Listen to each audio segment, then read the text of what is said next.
Heavy. Oh, there's books there.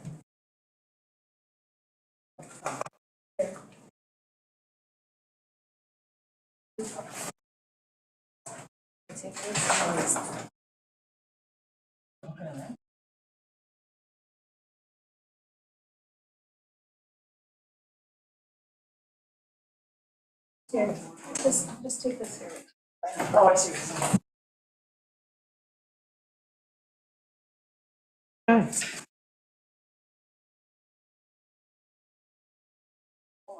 That's a smaller binder load, right? Oh, it's not gonna fit, it's different size. Let's try it. Let's go, there's books back here. Let's go back to count. At that side. As long as we don't touch it too much. You don't need to touch it. All right, let's get rolling.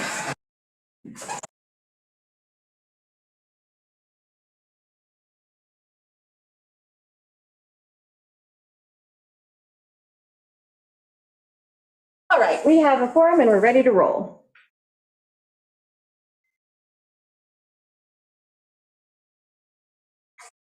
So I'm going to call the meeting to order.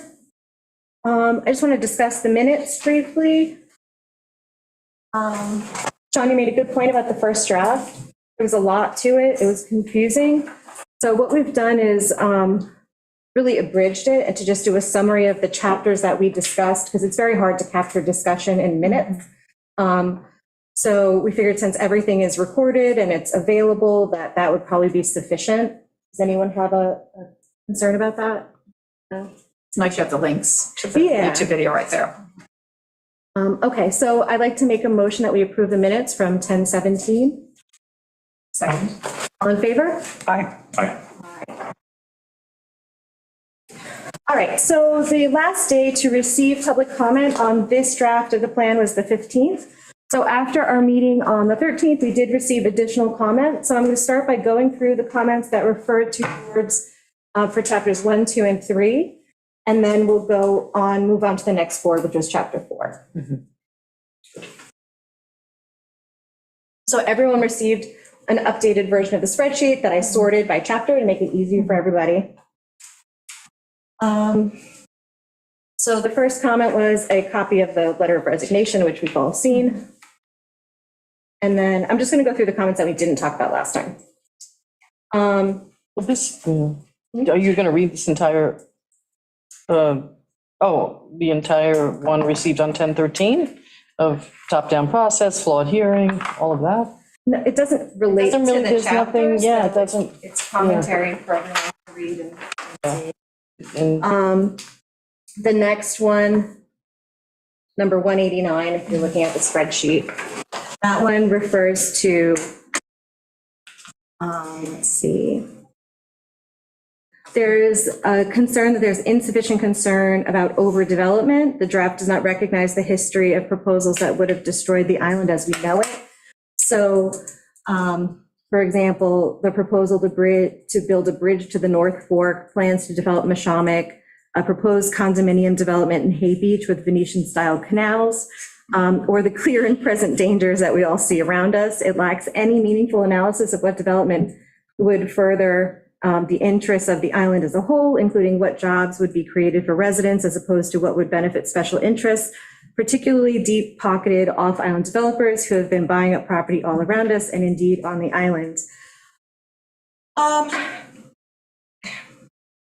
not sure. where that goes in 1, 2, I'm and not sure 3. how to act on that. Yeah, You know, I feel like it's saying we don't have enough fear built into the document, and I don't necessarily know that that's appropriate. It seems aimed at zoning is what Right. it really seems to be. Yeah, exactly. Yeah. I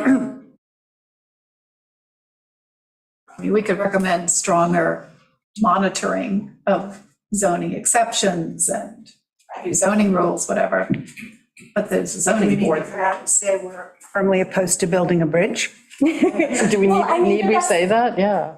It's one of those things where, okay, these have already been presented and shot down in the past. You know, I don't know that, and things have moved way beyond that. You know, it's going to be impossible for a Venetian-style canal establishment in case. Kind of a cool. I mean, it's, so I understand that I think that the vibe of it or the intention is to like just be aware and keep in your mind that there is potential for developers to come in and do crazy things. So when you're looking at zoning, keep that in mind. Well, that was that really great comment regarding the hotel zone, which I hadn't really thought about, which is really worrisome.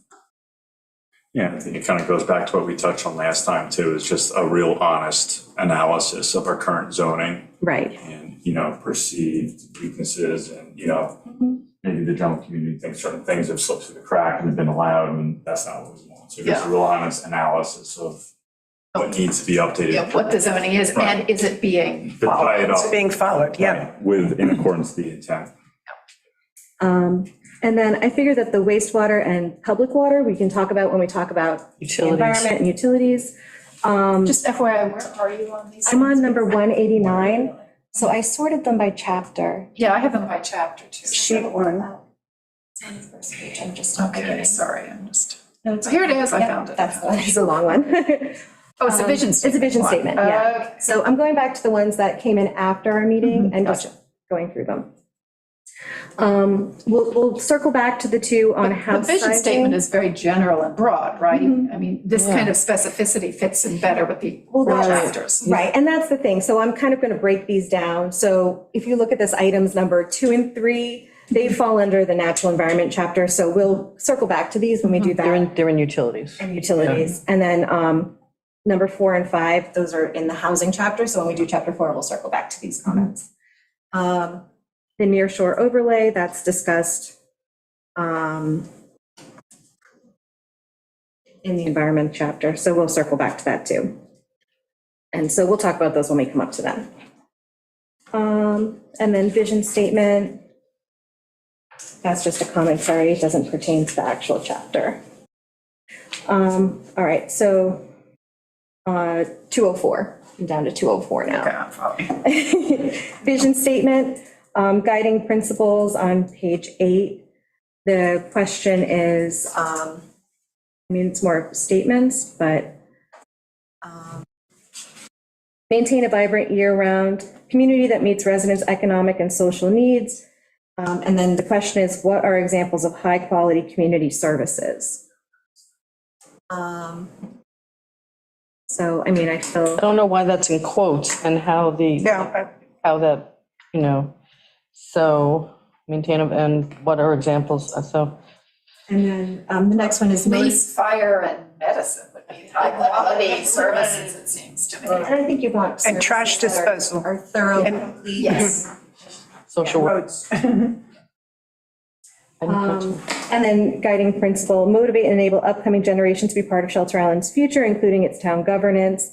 And then there's kind of a commentary saying, what's stopping the current generation from being part of Shelter Island's future? I would argue time, holding down a job, particularly off island, often in a two-income family, and raising a family's, and raising children and a whole family consumes all of one's time well into your 40s, which makes it hard to The participate. Long Island problem. It's a nationwide problem.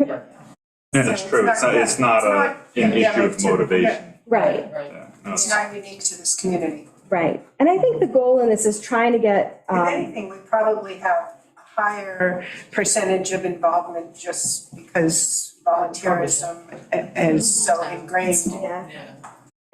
And I think part of this, this goal is kind of targeting like school age, like high school, like just out of school, maybe college students coming back, trying to keep them engaged and get them interested in civics early on so that they maintain that interest throughout their life and hopefully, participate later on. We have something right about internships, which can speak to high school and even returning college students if it's a summer internship. Right. So And promoting a SCORE program, which is kind of internships with retired professionals and experts in yeah. fields and Yeah. things like that, which is very cool. Yeah, motivate, it's guiding principle number 4. Yeah. But, All right, moving down to the next one. A question about the survey, if it's going to appear as text in the draft. I don't think so. would it be an appendix? Appendix, It could be an appendix, I yeah. think it's a footnote. yeah, it's significant, but I don't think it, Yeah. It's worth referencing it. Yeah. no, absolutely. Yeah. Telling Yeah. people where to find it. I'll ask the consultants how they typically handle things like that, like when they're doing research and collecting information, how they use They're that not here tonight, information. again? No, no, it couldn't make it It's right tonight. alongside with all the public forums and reach outs and everything. Right.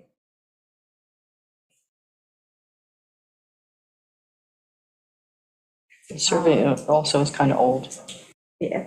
The next comment regarding the vision statement, great guiding principles. I think the emphasis on protecting public natural resources, promoting resiliency and infrastructure improvements in the face of climate change and supporting year-round community are all very important. That's nice. Thank you. The next comment, on page 7, the concept of sustainable capacity is mentioned.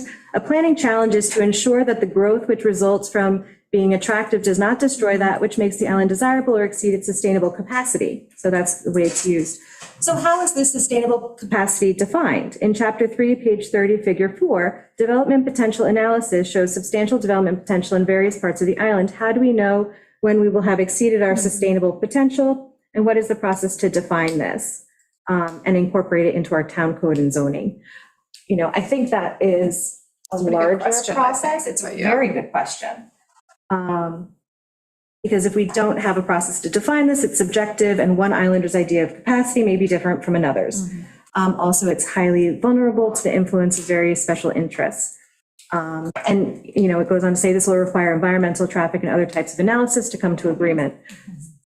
So I think this is a larger analysis that would have to happen on a town level, Yeah. not at necessarily a comprehensive planning level. You have some limits in terms of water supply and quality. Right. Especially in different locations. So So it's zoning, goes back Yeah. to zoning. it's kind of an analysis of each portion of the island, like, Would have to, because every place is going to have a different capacity.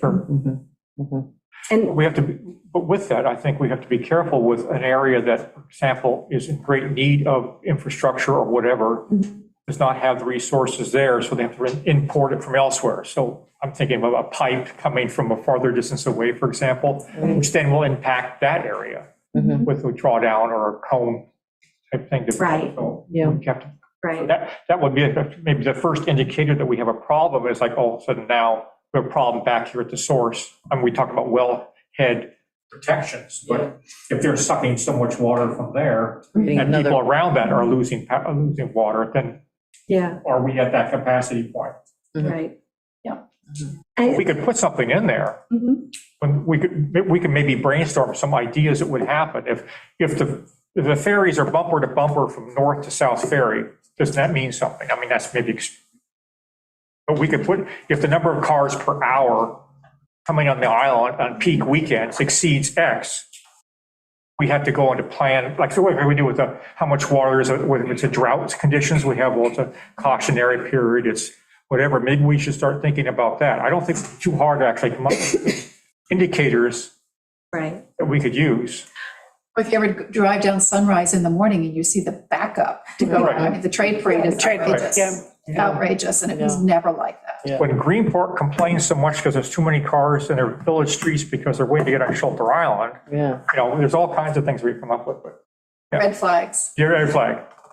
Yeah, I think some of this, like the plan does recommend a traffic study to see if we should reduce speed limits, things like that, just to see what our real flow is and what the impact of that is. That's what Janet's. Yeah, with the Complete Streets program, like Complete Streets is really taking a comprehensive look at everything having to do with traffic. So that's kind of covered. I have a real dilemma here, though. I mean, you're really trying to kind of think globally, think at a community level, and yet there is a lot of impulse to think at an individual level, my rights, my freedoms, my land, Yes. my money, and Yeah. and that those don't always coalesce. No, Right.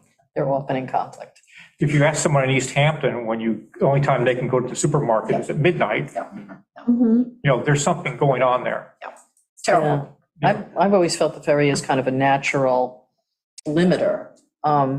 You know, how many cars does the Heights honestly want dumped into their neighborhood? But you go Every off Island, minute, yeah. you know, go to Greenport early in the morning in the summer, and the line is, you know, Yeah.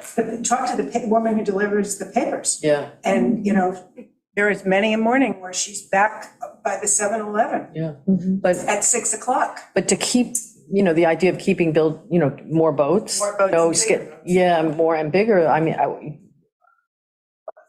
I dare say that would not be copacetic for the Heights quality of life. There's a limit. Yeah, there is a limit. And in Heights, we can do a traffic study. I'd be very interested, what they would That's why say, it's in the but plan, we yes. spent a lot of time, especially this summer, it's been on several days Yeah. where it was up, Down by the yes, hardware it was up to store. the Catholic Church.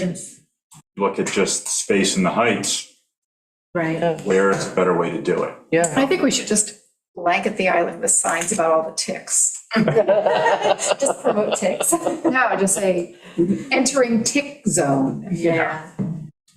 So, I mean, I think we do address some of this, the concept of sustainable capacity in the sense that we do recognize that there are limitations in the nearshore overlay, and we do have a recommendation to address small lots in the nearshore overlay and make sure they're not overdeveloped. And, I think we understand where our weaknesses are, and I think we try to address them in the plan. I do think the idea of having an overarching just vision of the island when it comes to sustainability, what is the true capacity, is a great concept. It's much bigger than this comprehensive plan, though. Maybe the language could be stronger in some of these areas to reassure the community that we're not just, wishy-washy about it, but that these things. Real concerns. Have to get done. We have received some other comments, which hopefully we'll get to later today, that I think are good, specific suggestions on where language could be strengthened in the plan. Somebody who clearly, thought about it. So hopefully we'll get We there. hate to get into too much wordsmithing Right. from the entire community, but No, that being said, the but when, concept behind it might be good. that's what I'm saying. When the idea is this isn't strong enough, it's too wishy-washy, as you said. So I do think that's helpful. All right, so then I'm going to go down to, let's see, Growth change. growth, change in demographics, number 191, because we did the other one. Where are you? Yeah. Yes, I think. Oh, I see, That's yes. chapter 2, right? Yeah. Chapter 2, growth, change, yeah, Yep. there's chapters 10 and 11 got squeezed in there because they start with ones. When I started, I grab it and drop it. I'm sorry, which document are you going through? Public We're comment. going for the public comments. Through October 15th, right? Yes. But we had handled the ones prior, we already handled the ones prior to the 12th, October 12th. Right. We did that on Friday. And so we're only, sort of going through just chapters 1 through 3, because that's all we're up to. We're trying to keep it a little organized, because Which it's page are you on? unwieldy. We don't do by That's the tricky page. part. We're on comment 191 from 1013. Did you address number 158? 158. What chapter is that in? The vision statement? Oh, no, kind of a little snuck down there. What do we mean by a more equitable and livable community? Oh, I thought we discussed. We the talked one. about that last. Oh, we did. Oh, okay. Oh, it's 925. Okay. I actually didn't even see it on this one, but yeah. So back to 191. It's after chapter. Well, they're all mixed up, so. Oh, yours are mixed up? 8, 9, I mean, yeah, well, Sorted it. It's towards the top. back I go. All right, so this one is about the school, which is outside of our jurisdiction. Yeah. Although the school superintendent has commented that the enrollment data is incorrect, school enrollment remains a concerning subject because the school in its entirety is a critical part of the island. Loss of any part of it would be a terrible blow to the island and islanders of all backgrounds. Attention should be given to understanding and addressing why many families who live here send their students off to off-island schools. Data on that would be helpful. I also recommend consideration on whether to build some affordable housing units with more than 2 bedrooms, with the hope that it would increase school enrollment more than the 1 and 2 bedroom units currently contemplated. Okay, so that's housing. But, Well, yes, if you have a family, they probably do need more than one. yeah, Two 2 bedrooms. and 2. Right. But a couple of threes is probably makes sense. But the whole idea of why people are sending their kids off island is sort of out of our, Yeah, it's solely out You of our. can't tell them they can't send them to a private school. well, not only that, it's just not, it's not in our You have no control. mandate. We have no Yeah. control over that. It's a great point, but that's more in the school board and Yeah. the school to try to figure out. Well, They personal discussed choice. that there. I mean, Absolutely. I mean, the concern of theirs, and they. Right. We don't have jurisdiction. We don't have for the school jurisdiction. district Or the library, or the fire department. Fire department. I mean, the one issue that does affect everyone is that the smaller the population in the school, the more money is being spent per student. And that could be a concern to everyone with their taxes. But we still can't control it. No, absolutely no Yeah. control whatsoever. No.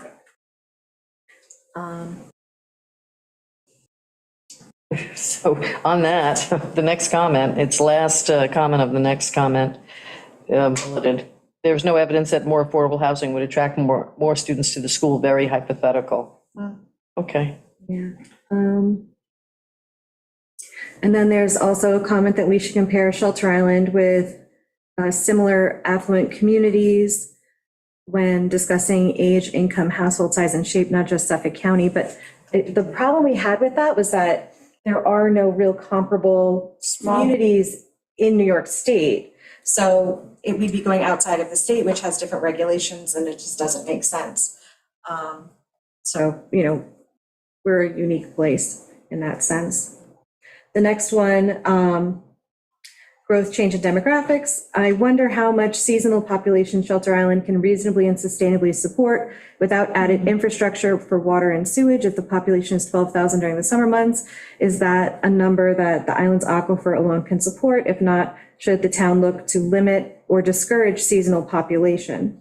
The school-age population decline is seriously troubling. What does it mean for a community that young families do not choose or cannot raise their children here? Yeah. So it's kind of a combo comment. Well, that's again, a problem with the entire North and South Fork, where young Right. families, I mean, unless you happen to be independently wealthy, you're Yeah. stuck. It's very Challenging unfortunate. situation. Yeah. And then the next comments, like the rest of that page, we discussed at the previous meeting, so I'm going to move past those. And now we're entering into chapter 3. 146, is that where we? 192. No, that's true, that's wrong. Yeah. 27. We looked at those earlier, that's why. You have to get up to So- 1013. 127, was that was covered? 137 then. I'm sorry, 192 is the one we're Yeah, at. 192, because the others are all pre Right. our last meeting. That was from 10/13/23. It's chapter 3, built environment, land use and zoning. Yeah, the overdevelopment comes up again and again, doesn't it? Yes. And the size, house size. Yep. Yeah, those are two big issues, which I totally get. Yeah, and we'll dig into those more in the housing chapter. And then loosening the zoning in the center, that'll come up in the housing chapter.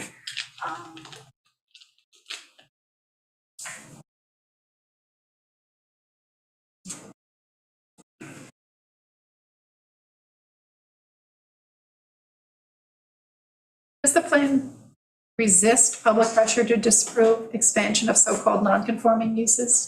Do we do that? No, No, no. it So- strongly, it recommends, you know, that variances, we'd be stingy with the variances.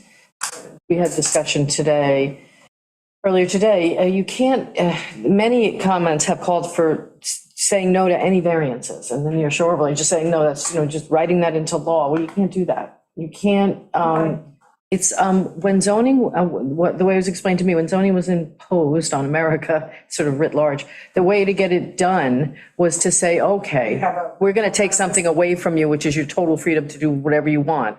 But we will give you this, which is an appellate process. And in this case, for us, it's a ZBA.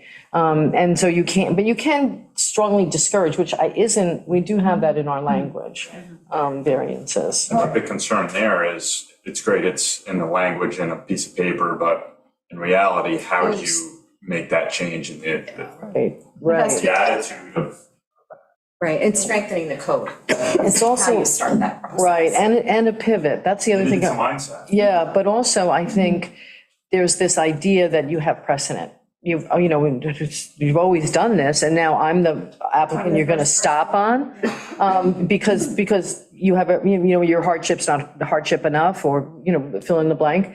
But I think a comp plan gives you the reason to pivot, Yeah. to say, okay, well, because this sentence or this discussion is in the comp plan. And does the comp plan also provide sort of a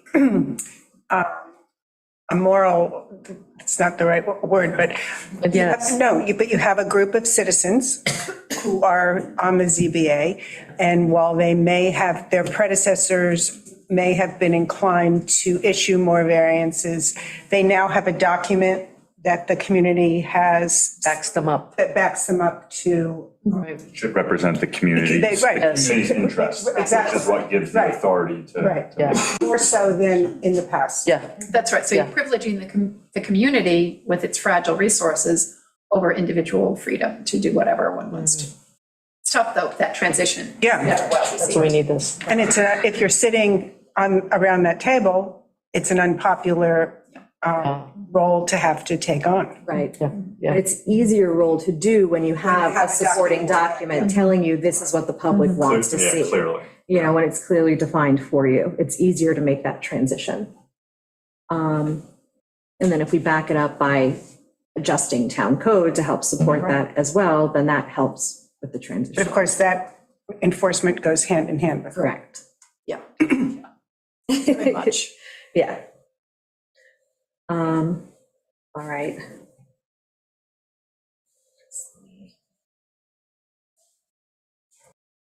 So in chapter 3, also, did we hit point 6 or? Which one? Oh, inadequately protecting the nearshore peninsula overlay. Yeah, but that's not really what chapter 3 was, a descriptor. Right. So chapter 3, this is where people got confused, and we kind of made this correction at the last meeting. It should say existing built conditions, like it's a description of the existing conditions that we're starting from. It's our baseline. And people got, I think, confused by that. I don't think it was well labeled. I think that's on us. So we're going to recommend changing the title of that to existing built environment, land use and zoning, so people understand it's existing conditions. So this is a snapshot of what we have now. Exactly. And then everything that follows is based off of that kind of foundation.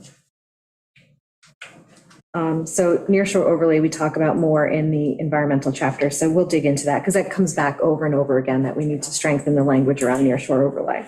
Yeah. Yeah. Okay. Which And according to then- the map is pretty big. It is. I mean, I was looking at It's that like the map, whole it's like- perimeter of the Yeah, island, it's almost all of Silver Beach. Yeah, It's, yeah. it's a big area. It's a big, big thing. Mhm.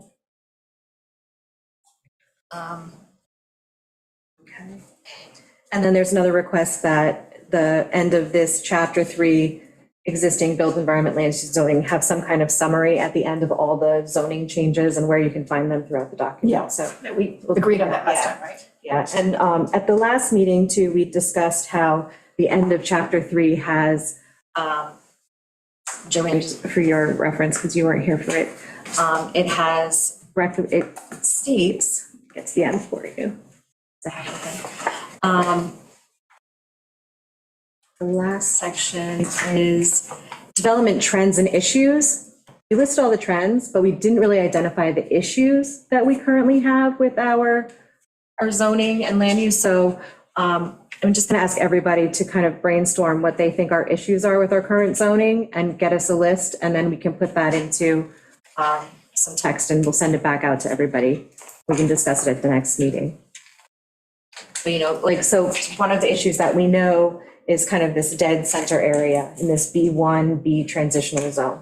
We just know that it's Nobody likes it. sad. No, it's sad and empty and, so, things like that, things that you see in other places that we should consider here and put it in our issues section.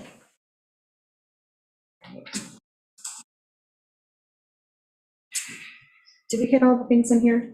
I think so. So down to the next one, number 207. It comments that the assumption that protecting open space and limiting growth can further drive up prices and restrict access to the island. can be, let's see, is only one piece of the puzzle, and that we should be more accurate and say that housing costs are affected by national and regional trends as well. But those are, but, yeah. Plays a role, but it's supply and demand. at the end. Right. Yeah. And this is again descriptive. And if you limit, space, you have to have 2-acre plots or 4-acre plots, that's going to cost a lot more money. Yeah. Mhm. Let's see.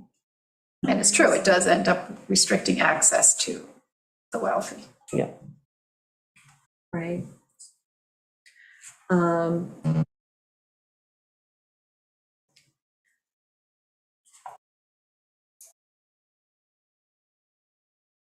Do you think the comment to all but the wealthy is triggering some people? Should we say that it's just space and limiting growth can further drive up prices and restrict access to the island? I think that's better. Yeah, it's less personal. Try to stick to the facts. Less commentary? I'm gonna try to avoid as much leading languages. Yeah. Can I say something? We're going to try to keep comments to the end. Just write it down so you don't forget it. Sorry? Write it down so you don't forget it. Yeah, it's just a work session. Plus, I mean, there's nothing wrong with being wealthy. No, there isn't. Yes. Wrong with being wealthy. Right. I wish I were. Yeah, I just don't want it to just have commentary that's not adding to the document. Let's see. And we did discuss the concept of, that the sentence, the lack of public water supply and wastewater system requires continued large lot development. It was kind of a statement of fact that I think kind of gets misinterpreted. Yeah. We kind of discussed it as saying, well, maybe it's the use of on-site wells and sanitary systems requires continued large lot development.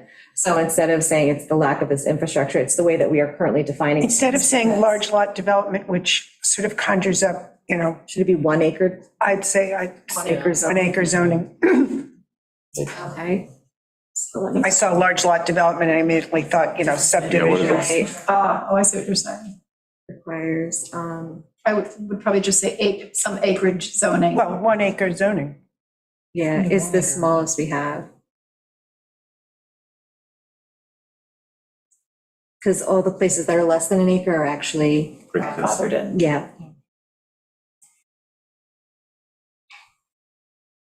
So I don't agree with the observation that the draft critiques current zoning on page 27. I don't see the critique. I just see a description again. I don't see tone. I don't see attitude.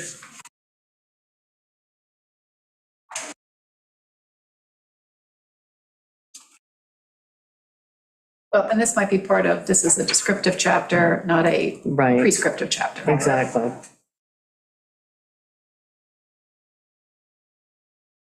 Yeah, accurate that we don't have a description of the Hamlet style? It is accurate. He Yeah. assumed that we understand what that means, sort of a typical New England-y. Is there a definition for Hamlet in terms of population size? That's a good I question. don't think he's, I think more It's going for the aesthetic. the aesthetic. Oh, okay. Yeah. Hamlet style. Noah might have ideas on that. Yeah, A small settlement, generally one smaller than a village. And maybe not even a governmental entity. Yeah, that's usually what, they don't have their own. Yeah, Right. Yeah. Then we go into- Sorry, just looking at that chart on the table 5, 1, 27. yeah, I think we have time, but if not, it would be helpful, I think, for the, A zone, double A zone, C zone, just include that little descriptor of like, what exactly does that mean? Right. What's the purpose of each one, which is briefly included in our town code. They're 1 or 2 liners, but you can either expand upon it or just put. table 5, you mean, right? Yeah. Yeah, Correct, yeah, Yeah, that'd be really helpful. yeah, Okay, yeah. why, what's the difference between without going into the weeds, just Right. in general purpose and goal, what's the goal accomplished in that? And a lot of it is what are our resources in the environment restrictions? Right. okay.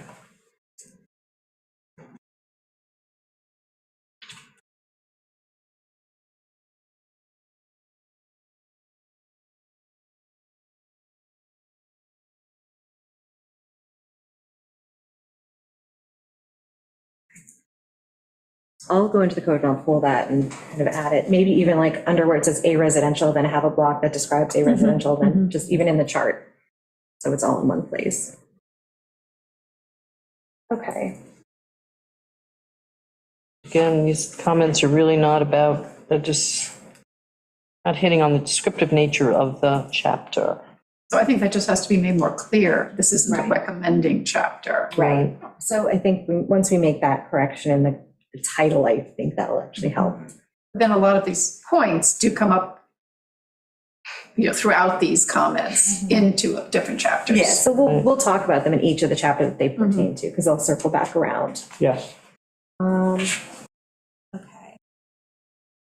going to go down to the next one, 220, built environment again.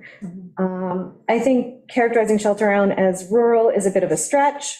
Shelter Island, since the 50s and 60s, like the rest of Long Island, has followed suburban growth patterns and is filling in to be almost completely built out. With the exception of Mashomick Preserve and Sylvester Manor, there are no large-scale open spaces, very little agriculture, and 95% of the residentially zoned land is reserved for single-family zoning. That creates a car-dependent suburban sprawl. Single-family zoning is exclusionary by definition and a primary cause of the current national housing crisis, which is also impacted here by seasonal and second home demand. 1 and 2 acre zoning reduces density, but then increases the cost of the land and consequently the prices of the homes that will be built there. The town should consider creating denser areas of the island that support multifamily living and other housing options if we want to sustain a year-round population here. So here's where we get this conflict, half them Right. saying we're not rigorous enough with zoning, and the other saying you have to have more, you've got to build more suburban and townhouse type things, apartments. So it's really tough. Right, and this does belong in housing. Yeah. The opening factor again is the water. And Where do you put this half acre lot? If you want a half acre lot, how are you going to dispose of waste and Right, provide for water? And then it gets back to the other big, Right.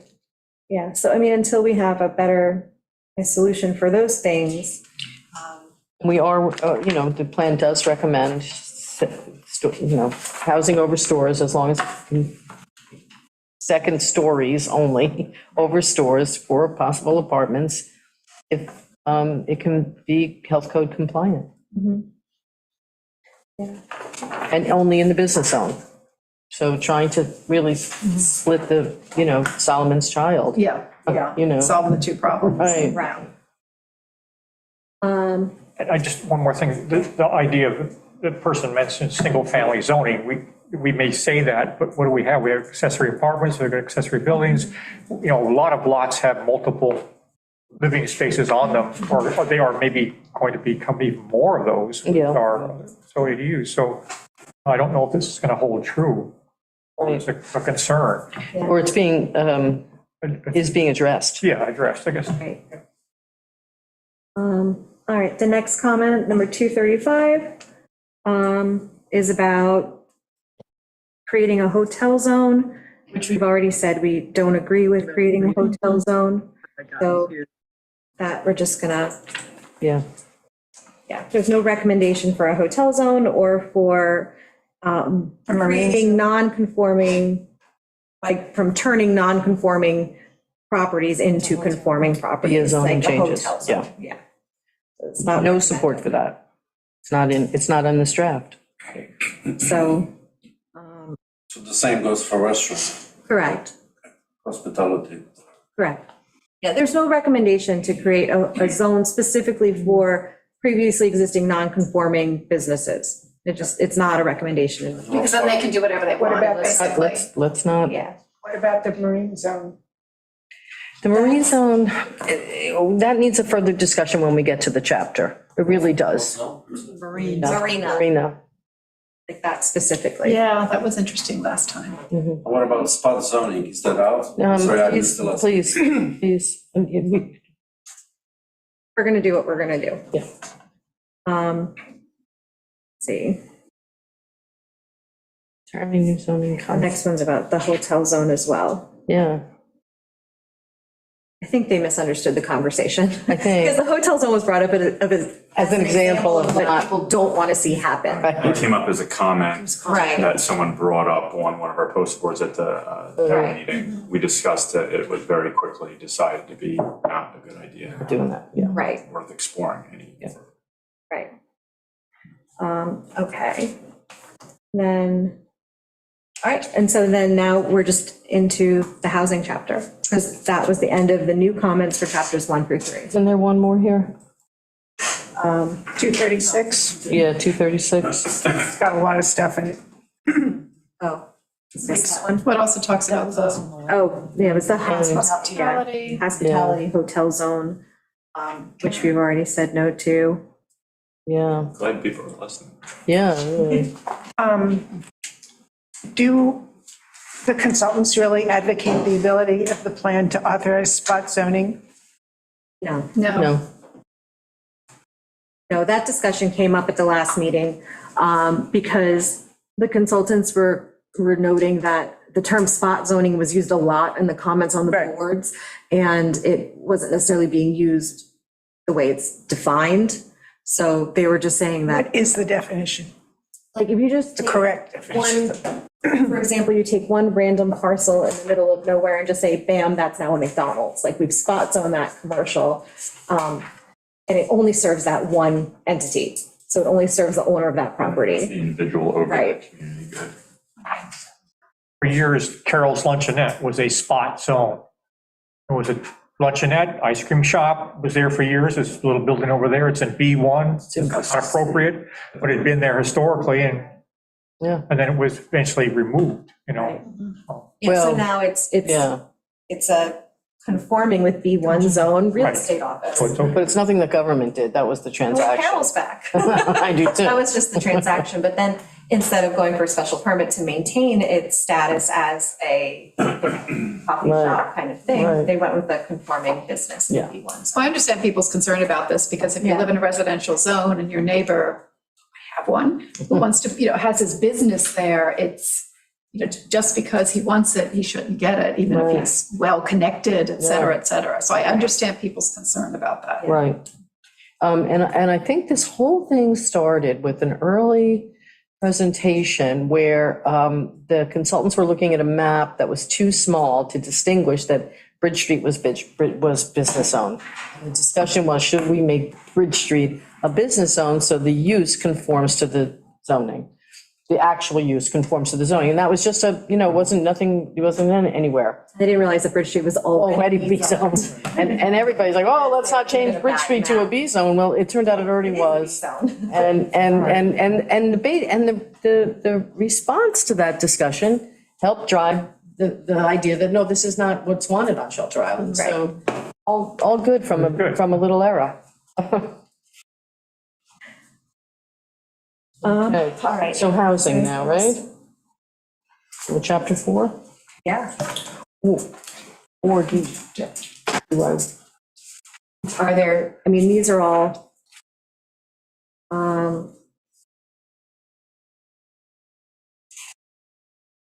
this is, some of the comments I tagged as like environment from the Heights, and then the other one is, I have, it's ADU, so it'll come up in housing. right, but I have, Which ones? this is comments from the Heights on August 25th, and there are 2 comments about chapter 3. Might be a good time to review those. Where is that from? I'm sorry, I had gotten an email. Oh, I think we forwarded it to. yeah, I did Yeah. get that. But this one's about nearshore overlay. Right, exactly, so that's, okay, yeah, you're right, And the next one is accessory dwelling units, right, and so that would. and maximum size. Right, okay, housing size. Good, good. So these are all chapter 4. Yeah. All right. Go forward. The agenda says that we're supposed to review public comments only for chapters 1 to 3. And then we're supposed to go to review the workshop comments, chapter 4 and 5. Well, we just finished up 3. Yes, but my comments on chapter 4, in a sense, were not included in the log. Just check. When did you send them in? The deadline, 14th or 15th. Any way to check? We're just starting 4. We haven't even started 4. I know, but it's not on the agenda, so can we defer this to the next meeting? I mean, it's not on the agenda, it's on My the agenda. comments included. You sent those to us. Yeah, so it's a separate In email. the log, so. Yeah, but they don't go into the log necessarily. Yeah, they may not be here, but we got them. Yeah, They were sent to everybody. yeah. Still, it's not on the agenda, so can we defer this to the. Neither are Here, review workshop comment boards for chapter 4. Correct. Okay, that's what we're gonna do right now. Okay, but not the comments. It says review new public We'll comments. look at all of them. We'll look at all of them. 1 to 3. Workshop, Workshop comment, add an S, put an apostrophe, boards. Workshop comments, boards, chapter 4, we'll do it all, Jan. That's what we're working on. let's go with it. All right.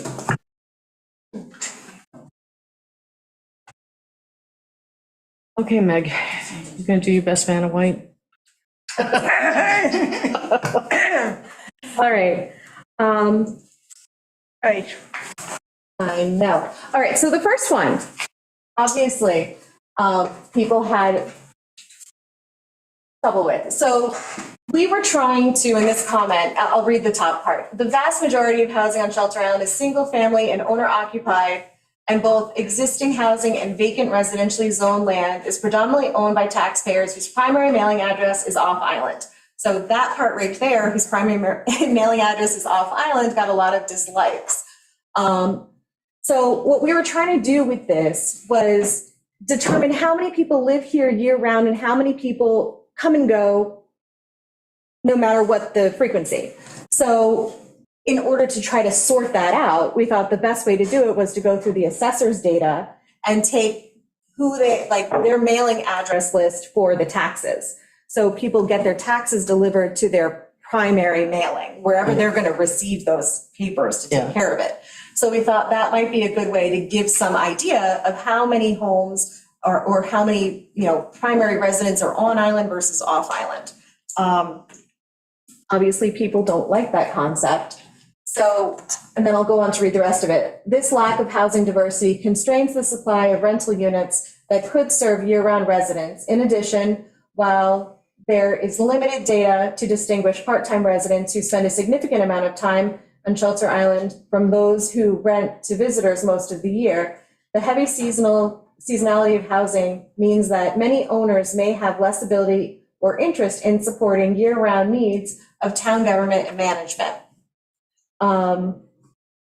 So let's see. Another way of saying So there's that, a couple issues yeah. we're having with this one. yeah. Like the two problems I see with it is that, one, it's kind of trying to break people down into full-time versus part-time, which is a question we always get, what's the demographic breakdown? The only real way to be able to tell or to get a good approximation is kind of by using primary mailing addresses. Well, the fluctuation in this community's census between summer and winter is so dramatic. It's not Yeah. like Bay Shore where everyone pretty much lives there full-time, that's it. Mhm. So it is something that's unique to a community like ours, Right. other East End community. Right. So something about the way we worded this just does not work. So we need to come up with a new way to get the concept across that, it's a mixture of year-round and part-time residents.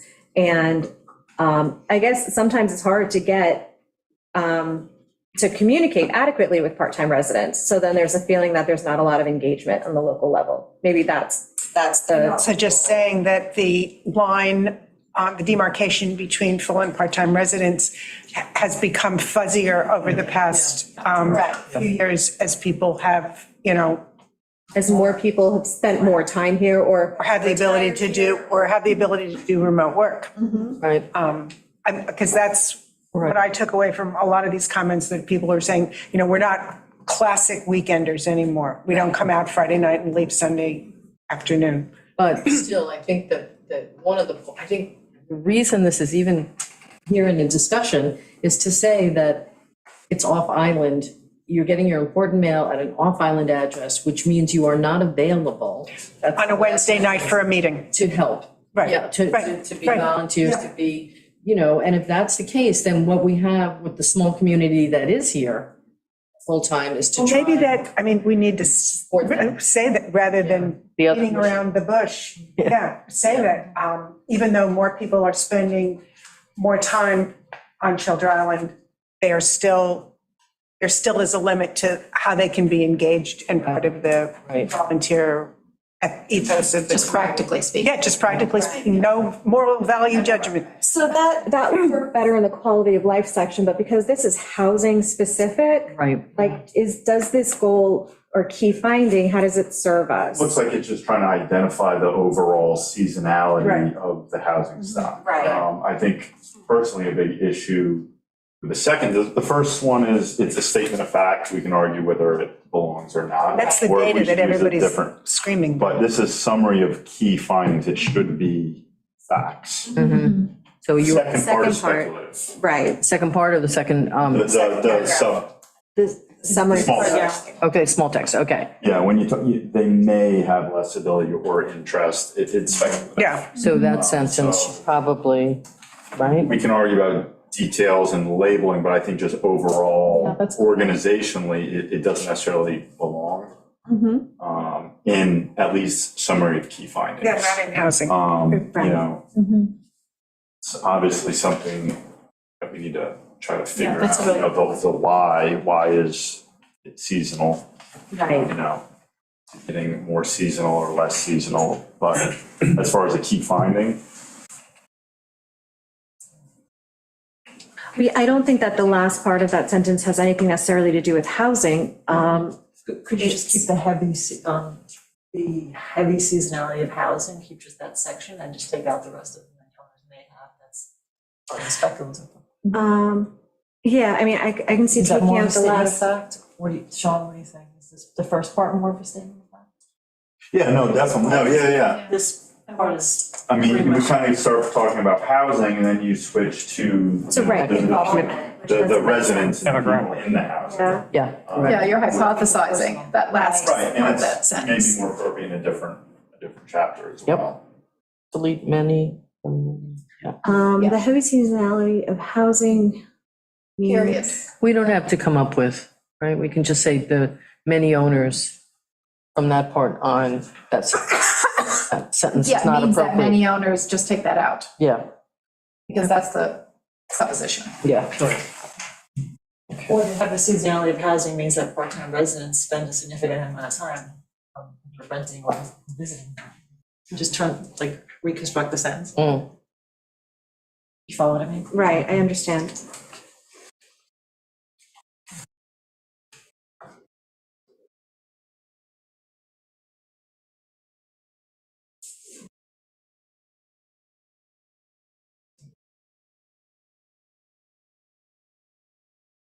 We'll take out that last sentence. Because I do think it doesn't add anything and it just creates a problem and it doesn't relate to what it's actually supposed to talk to. So the next one is heavily favored if we're to go by green dots. Yes. They increase in Yeah, the next one seemed fine.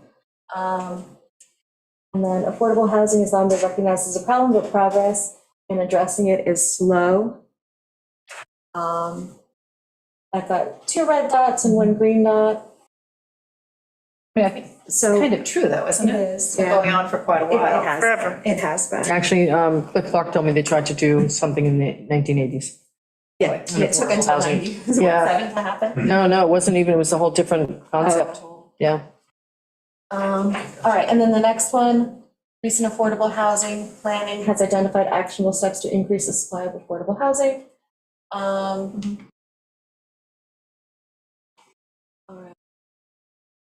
It's pretty much, what are the comments there? Can you read them, Julia?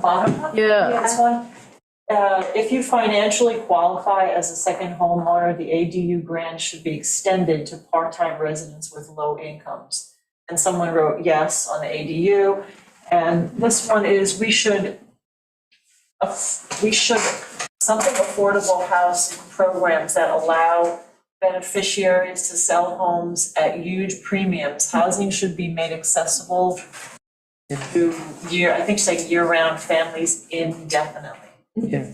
And the last thing, development standards for the presentation of historic buildings must maintain at least 50% of facades. So that's like that. We learned that lesson on keeping houses, anything that the town does should be kept affordable In in perpetuity. perpetuity. Right. Yeah. Yeah.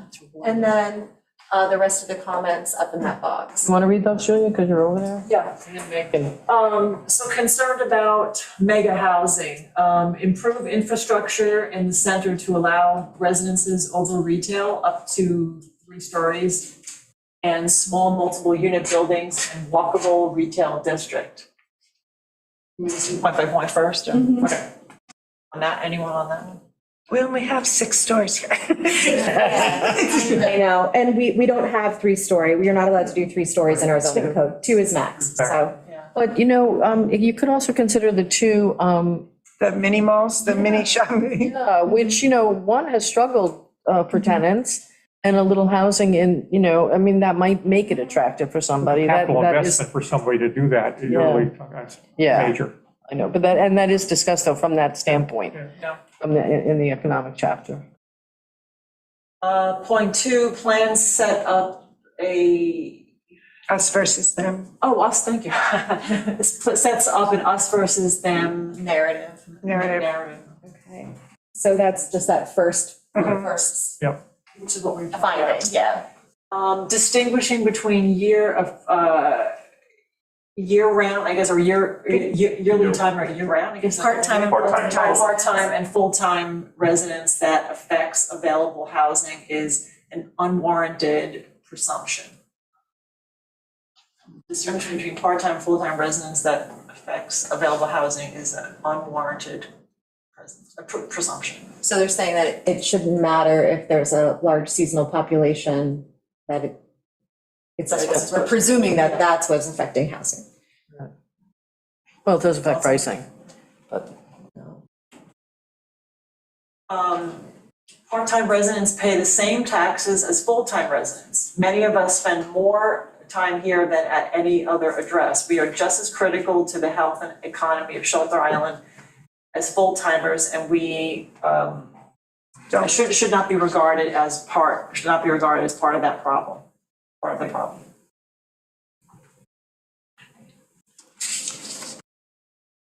Okay. So that's coming from that first goal. Yeah. But by the change we made there, do we really correct that perception? Moving that sentence and make that, I mean, I'm just pointing that out there. Yeah.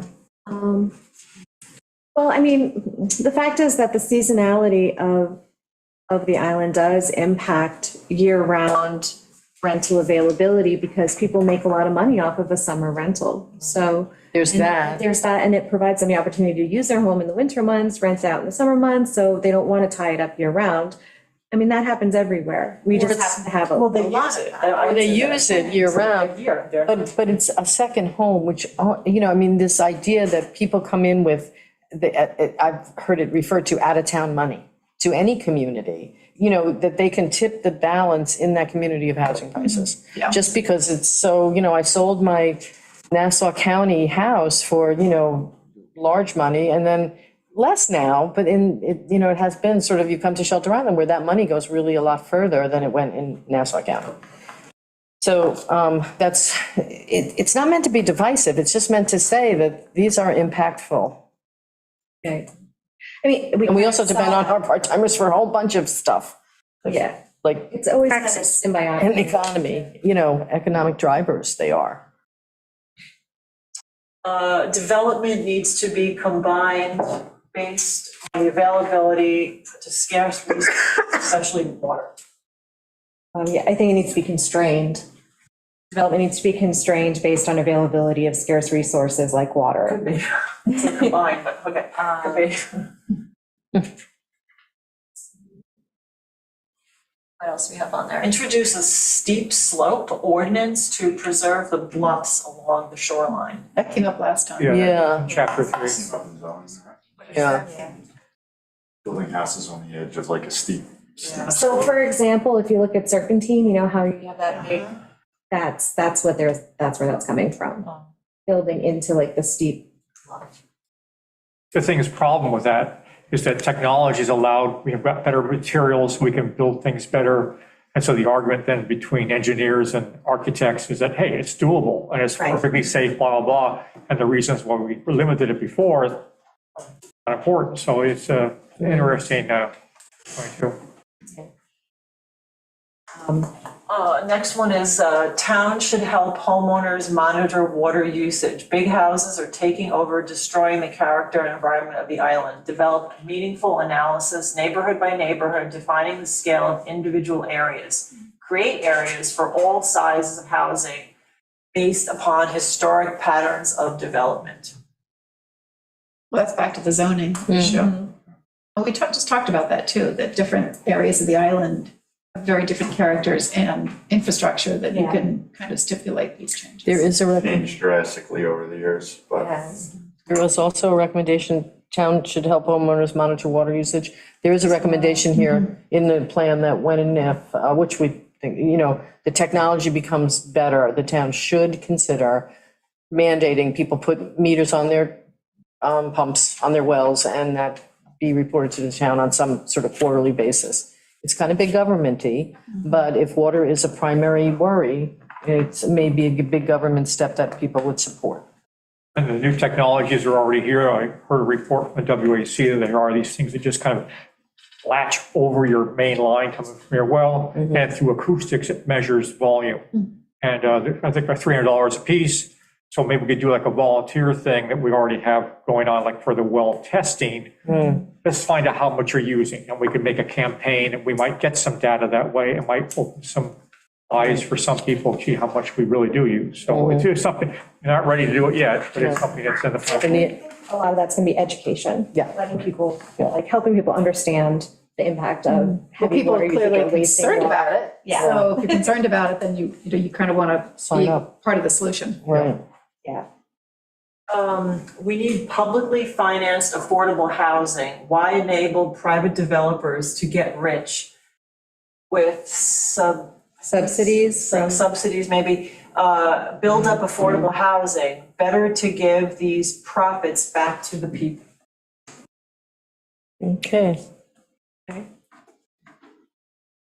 We do have a housing plan. It does address that to that's some. what they're trying to sort out with the Yeah. housing right now. They're working on an RFP to figure out what the best financial way is to do that. that public land trust ideas, maybe that's what it's. And that kind of, yeah. That's in there. We have Yeah. Yeah.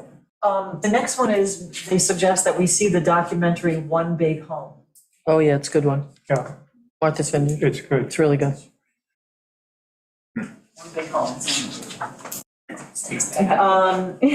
Let's see, ask existing ADU owners to come in and get the unit apartments up to code and give something honesty. Amnesty. Amnesty, sorry. But there, you know, but there's no punishment. Well, people are starting to do that with the ADU +1 grant. Right. They're using that to help legalize accessory apartments. Yeah. And so we're not penalizing people who come forward and say, hey, I want to use this money to do that. But how do we know that they're using it for full-time housing and not? So if they got the grant, it's very regulated. So the Sponsored by state that does a group. check, you need a year-round contract. There's a lot of checks and balances with that grant. And it's all run by CDCLI, so it's not necessarily the town doing it. And then this last one here is kind of tense, okay. Shelter Island must figure out what East Hampton and other municipalities haven't. Every time a year-round homeowner sells, the new owners are not year-round. And here in Shelter Island, the percent of year-round seasonal owners will decrease more rapidly. I suspect year-round owners have become generally older over the past 10 to 20 years, so time is really important. You must figure out how to create as many affordable home sites as possible to ensure a younger, vibrant community. Well, that's pretty suppositional. Yes. That's someone's anxiety coming out onto the board, which Which we can understand, but. we understand. But given that I'm older, I'm a little perturbed. Yeah. We are in, what, a Nork? Calling not vibrant. What? I mean, I think They call it not vibrant. more people here are living here full-time now, but they are older. And if you're a young family just starting out, you're gonna have a hard time finding a place to live. Yes. Okay. So these are, we covered everything. So those are on that board. We've kind of made the changes that we think we need to make on that one, right? Right. Okay. So, because a lot of the comments we received online are going to refer more towards this board. Yes. Because this is the recommendations. I did have one question, though. A couple places in this chapter, they talk about average sale price and what do they mean by average?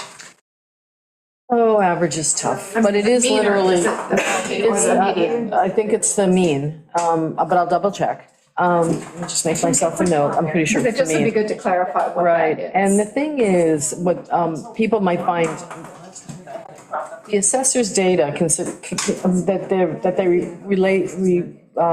relied on includes all sales. But some of those sales are not suitable for a market analysis because they're not arm's length. They were from, there was one on my street where it was just two guys who knew each other from work. And the one guy mentioned it and it sold without it ever hitting the market. Well, that sale's a tough one to use in an analysis of what's really going on in the real estate market. But doesn't that deed still have to be registered? No, it's all registered and have, I just mean in terms of using it as in an analysis of what's going on at the Shelter Island, sales. So, or if you see that the seller was a bank, well, they have a different motivation. They're gonna be able to sell it In for. terms of how they're pricing it. Right, and so to include those odd sales, and we even, back in the day, excluded estate sales, because when it's an estate, someone has inherited it, they don't, it's likely to go for below a market value as opposed to when an owner is selling, because the estate just, they have pressures, they need to settle the estate, they can't do it with the house, they can only do it with cash. So, so those things, so that's, I just wanted to give you some background on that, but let me answer the basic question when I look over my. Yeah, because I think median sometimes is more helpful. Sometimes it is, yeah, Kind of eliminate some of those outliers. right, exactly. Yeah. Or makes them less, Yeah, something meaningful. sells for like $6 million, that's gonna skew Right. right there. Yeah, 13 million. By the way, I haven't seen any of those cheap houses going on anywhere. Yeah. No. Yeah. The cheapest one I saw on the market right now is like $1.75 million. Yeah. That's crazy. I know. That's very slow. I know. All right. And I thought, ooh, what a deal. So that's a lot. okay. All right. So let's look at the recommendations. Goal 4.1. So preserve the quality and character of existing single-family residential zones and other residential neighborhoods. For the most part, it's got green. So the first part is establish a graduated limit on the size of a new house, both knockdowns and new construction. And one of the comments is that this should not be tied to lot size. It must be enforceable, and the cap of 7,500 is too big. So that's just the example that it's the first comment in the hand. It's on the board. It's a comment from the board. I just have them typed up here. And so that the example of floor area ratio that the consultants gave, just as a standard, this is how the math works, shows a maximum square footage of 7,500 for a home any size on any lot, like on any lot size. Like that would just be your max cutoff would be 7,500. So those numbers are kind of red flags. I know they're IEs. Yeah, But still, but people they- are thinking that that's what's gonna happen. That's the recommendation. And because, that there's a whole bunch of comments on that, like 3,200 square feet on 1 acre, question mark, exclamation point, 3,500 limit to start. and then enforcement by who. So, there's confusion about just the example of what a floor area ratio is and how that kind of would work, or how it would, play out. Let's see, I'm trying to see if any of these comments. No, yeah, Something says reword. Strength limits on density in residentially zoned areas has quite a combo of dots. So, yeah, reword this portion. So it says, it is important to affirmatively state that improving water or wastewater infrastructure should not be a license for increased density in residential areas. If infrastructure is provided, there may be locations in business zones which would be appropriate for additional housing types and densities. So the first comment we receive a lot is that in this top portion where it says it is important to affirmatively state that improving water and wastewater infrastructure should not be a license for increased density. A lot of people think we should change the word should to will not. So Yes, it's or shall. a statement, or Shall. shall. All right, so we can make that adjustment if people agree with it. Yep. Do we agree with it? Yes, Okay. yes. But we made that earlier, to be I honest. thought we did too. Yeah, I thought we they want talked stronger about that. language, is that what we're having Yeah, here? yeah, to make this a, What page is that? Just It's on page 45. Okay. And that's, we'll go with shall. Both of them, or, So so these up here, these are summaries, the actual. no, I meant and should never exceed 2 units per acre. Same. Should both so the should. shoulds, the shall, or? I would They kinda go actually, hand in hand, but- yeah, let's see. should there sound stronger, interestingly enough. Yeah. No, I read it differently. I mean, Yeah. anything that should, Yeah, should. I don't have, In other words, It should happen. Necessarily do it. shall is directive. or Yeah. will never exceed. Or if you like shall, I mean, shall never exceed. Not a word I use often. Sounds,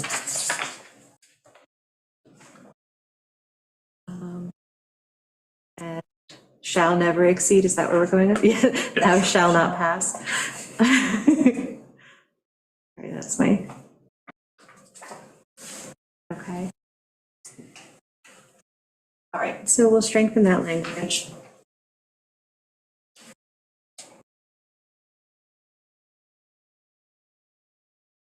Of businesses in B1 and B and B1. Limit all areas with or without infrastructure. And then someone opposes this concept of allowing apartments above businesses if infrastructure exists. They think it's an open door to probably larger development. it's an open door to 1 or 2 apartments above businesses. Right. Because you still have your basic zoning, that's Yeah. because of that. I took it as that person just wants us to be more specific, Yeah, right? That's why it's not Yeah, whatever want B1. Yeah, I think so. Or even through this, okay. Monitor effectiveness of short-term rental law and make necessary code adjustments to increase enforcement ability and renter safety. And then this, this is all kind of, a lot of the comments on this are about enforcement, like people want additional enforcement. And we have hired someone to do enforcement, and we have one building inspector whose sole job is kind of enforcement and monitoring, so She we're run- working on that. So that's enforcement, maybe building department, yes, they're doing that. If we vote in the right people, town will never do it, so commentary, we need the enforcement, we know that.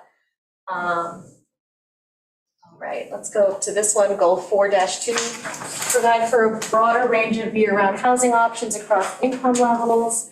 The concern with this is that the plan recommends a density maximum of 4 units per acre if you're affordable. So I think people, I'm assuming the red dot wants less than 4 units. It's really going to depend upon the health department, if the health department will allow it or not. They're our largest restrictor. So maybe add that phrase. so the, Depending on But health listen, department. listen to what it actually says Let's here. see. it says, in addition, in the goal, 4.2. second paragraph. In addition, I think it's second paragraph. In addition, if infrastructure allows, the town may want to consider allowing up to 4 units per acre in the B zone, business zone, if those units are affordable housing. However, it's important to consider potential challenges and mitigate any negative impacts. I mean, in context, it's good, I think. Adequate infrastructure, access management, parking provisions, appropriate zoning regulations should be in place to ensure. I mean, it's, High quality of design and compatibility with the surrounding area, which would include limitations on signs and lighting. So when you look at the full goal, it's hashed out much more comprehensively than just the abbreviated version. yeah. So I do think that concern is addressed.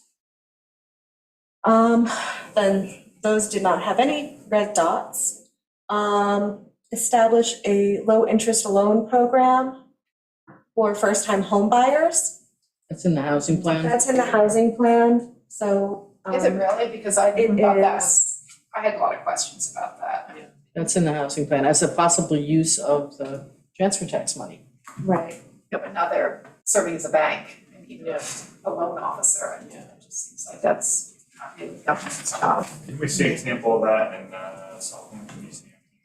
Southampton, do that? East Hampton, Boston. I mean, yeah, it's a philosophical debate, you know. It is, I think they have is. a board, they have a separate board. They do. Separate from the town board. Yes, they And do, all they that have. money goes back into the fund, so it's Authority, cyclical. housing So like they'll loan it out and then it all goes back into the fund and then they can loan out, you know.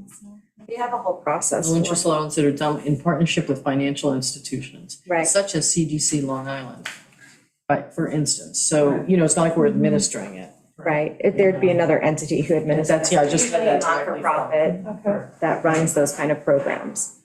Also, that one particularly didn't get a lot of objections. Right. Mostly green. So did they update the community housing plan every 5 years? Right, they Yes. have to do that. Interior development is appropriately sized in sensitive shoreline areas, the near shore overlay district. So that one, I think people want a better definition of, let's see, of a small lot ordinance. So 4.4. Doesn't come up there. Where is that? It's on page 48. Oh, we've moved ahead. Yeah, I skipped the ones that were all green Okay, all right. with no real, comment.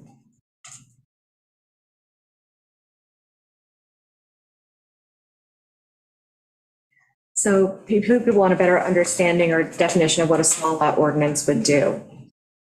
So it would reduce nonconformity on small lots, like it would restrict variances and things like that. It would, Well, this is one that just got a lot of comments about the near shore, so maybe this language has to be tightened or made stronger. So I have, it's kind of an overall theme. Mm-hmm. I specifically have it highlighted in this section. Mhm. One thing is, I don't know if you know, or if I want to check with Noah. There's a lot of, this might include, it could include, there's a lot of hypotheticals. I right, see the benefit of that in maybe a draft where you're trying to solicit feedback. Is that what they're planning to do with the final? Because I'm strongly against these hypothetical examples. right. As a way to get people to understand. Right, I can see it's a method for the draft to Yeah. get further direction from the public. But, you know, that's why I'm trying to see, like, you know, when we roll this over to the next draft and try to get closer to the final, is that all going to get deleted out, or are we going to get something more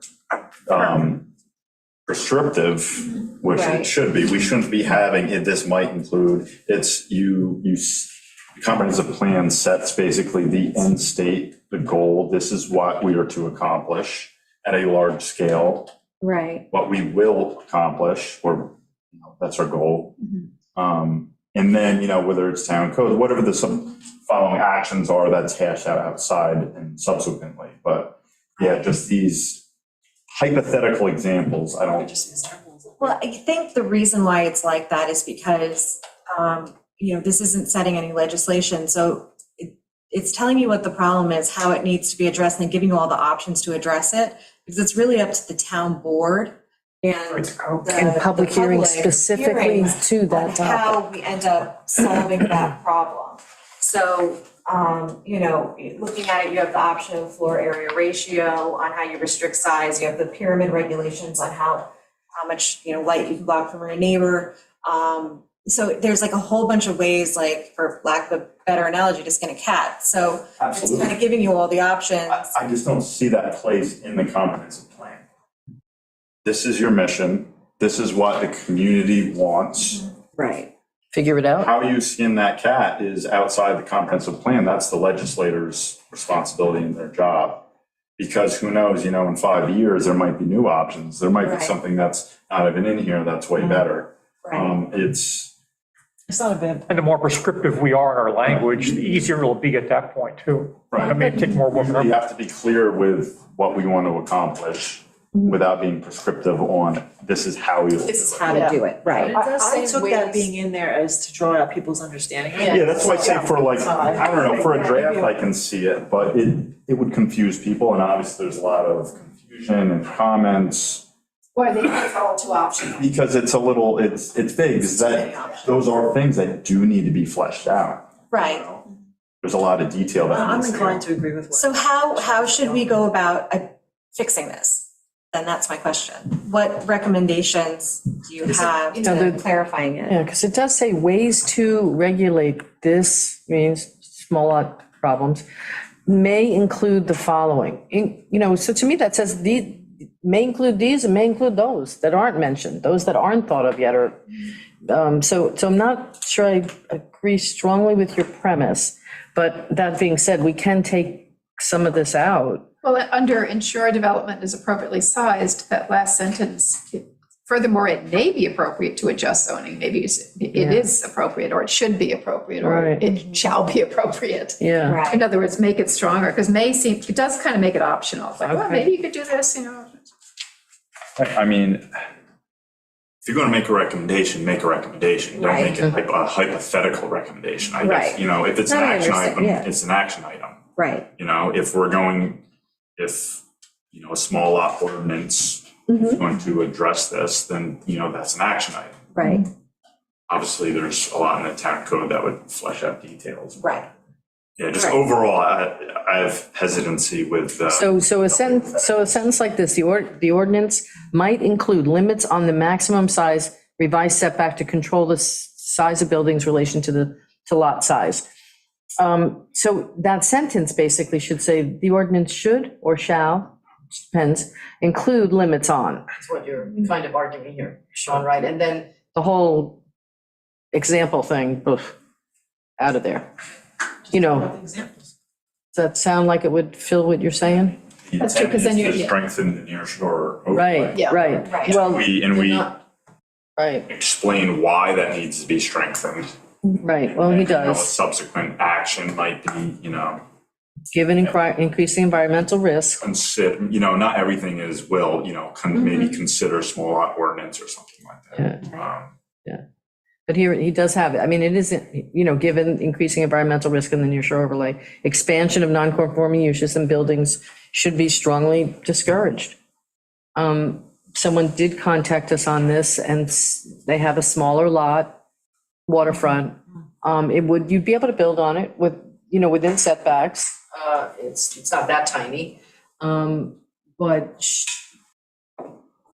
anything much stronger to her, her take on it was it would be like a taking from her. I mean, she'd have no value if you go, That's where we hit the community versus the individual. Right. My property, I can do whatever I want with it. yeah, You know, or I yeah. should be able to. And you're right, historically, people have been able to do whatever they want. Right, right. So strengthen is good, I think, you know. I'm hearing because- more voices to strengthen than to Yeah, then, loosen. yeah, oh, yeah, definitely. I don't think anybody's recommended a loosening of restrictions. No. Them, this is for them. I know. Right. Although there was someone who objected to this near lot as a taking, not only the person I spoke to, but somebody here in this room in a public, you know, in one of our previous meetings, that these restrictions do reduce value for some people, I know. And I'm just saying that there are. Well, that's the trade-off, unfortunately. It is the trade-off. So I think, yeah, I think it needs to maybe get a little bit more direct. Sean. I mean, we could ask the consultants to make, take out some of these mays or heights. Waffle words. The waffle right? words, And yes. make it more strong. I mean, then the second draft, when it is reviewed by the public, maybe that will be reassuring, or we'll get more feedback saying that's too prescriptive. Okay. I think, so in just the last paragraph on that one, variances from these standards should be avoided, and the Land Use Board, Zoning Board of Appeal, and Planning Board should develop strict criteria for evaluating exceptions to established standards where strict compliance is not possible. I think that we should change that should. They should develop strict criteria. I think it should say must develop strict Yeah, criteria. yeah. Yes. Because I think no matter what, even if a, like a near shore or a small lot ordinance doesn't get established, I think both boards should or must still have criteria. Absolutely. Yeah. That way it doesn't vary from application to application. It's like, this is your standard evaluation for us. And the ZBA does have that more so than the planning board. I think the planning board needs to establish that. And I like, in such cases, the land use board should only grant the minimum, Right, relief necessary. Right, yeah, that's, yeah. which helps. So at least it's acknowledging both the individual's rights, but also the community's rights And yeah, and needs, yeah. good. All right, tree preservation local law. There's actually a subcommittee working on that right now.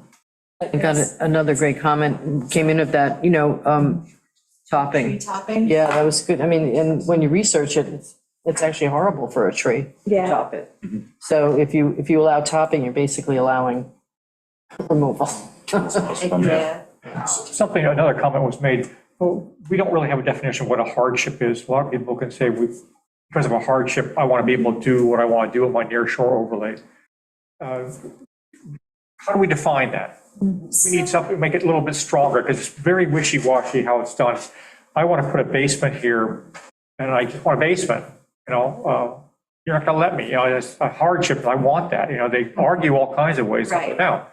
So I don't know quite how to, That's if you get those guidelines to be stricter. Right. right, I guess. Like ZBA has state guidelines for how you evaluate an application. But a hardship, it's really on the applicant to prove that it's a real need. A hardship letter can't just be, but I want my front porch to look like that. It has to be like, I need access for wheelchairs or, there has to be a real need. So when someone submits a hardship letter, it shouldn't just be, it's just what I want. This is, it'll make my life better because I like it. It's supposed to demonstrate that there's like a genuine need for it to happen. Like, let's say you have a family of 9 and you have a 3-bedroom house, you need to do an extension to add 2 more bedrooms. I feel like you could make a really strong argument for need. So things like that, or, now you have to bring in family because maybe someone got sick and you need to caretake and you need to add an extension or something. Something like that can be a demonstration of a genuine hardship. So it comes down to the reviewers. If that then conflicts with our nearshore overlay development, where do we draw the line? How do we do this? How do we walk that Well, back? that's when it comes down to your variances. It's up to the boards the zoning board, if it's a zoning variance, to say whether or not that hardship is adequate enough to justify whatever intrusion into the side yard or front yard or backyard or whatever it may be. So, that's kind of where that whole things come into play.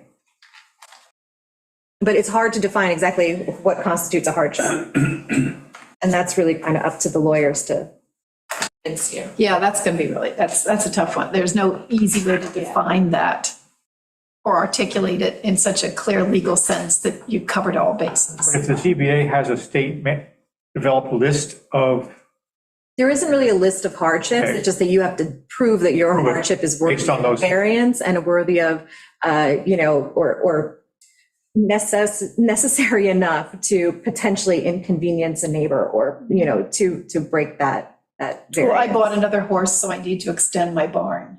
Rent a barn from someone else. There's a solution. You have to demonstrate that there's no other practical solution to your problem, or not a feasible solution to your problem. Or not a solution, the solution that you want is injurious to people around you, therefore. Yeah, approving hardship is always a challenge. Yeah. So this is the really, I think this is where the rubber's going to meet the road with 4.5. Yeah, so, everybody hates Yes. this recommendation. Consider a tailored zoning approach to support Sylvester Manor's long-term housing needs. Is there any comment up there that supports it? No. I've never seen it before, other than. So where this came from, this came out of a meeting that Sylvester Manor had with like, One of the focus groups. with the focus groups, yeah. And so it's towards their personal comprehensive plan. And I'm actually in favor of removing this completely. I don't necessarily think it's appropriate. Yeah. Yeah. It's too individualistic. Right. It's one landowner. But also got like great objections. Yeah, I think that's the definition of spot zoning. I think so. No, you could argue that it benefits the community. You could. Because it's a large number. Right. I could argue otherwise. I know. Yeah, I know. I think so. But yes, no, I think it gets too close to that anyway. Right. So it's like a special interest. And Oh, no, I think do we all agree that we should take that out? It's just, But it's one with all the reds? Yes, it's the one, it's the. Clearly, the so- community doesn't think that's a great idea. I mean, you could easily have another, like a golf course thing here. Yeah, exactly. I mean, if they feel strongly enough, then obviously this is the process. They can come back and try to provide further justification for it. I think that's pretty clear. it also how it was establishes- received. It's worded there, yeah. right, But if they can yeah. provide additional feedback, then Well, the one example in here is sort of like, they do want to build housing for their workers, right? I think that's a known thing.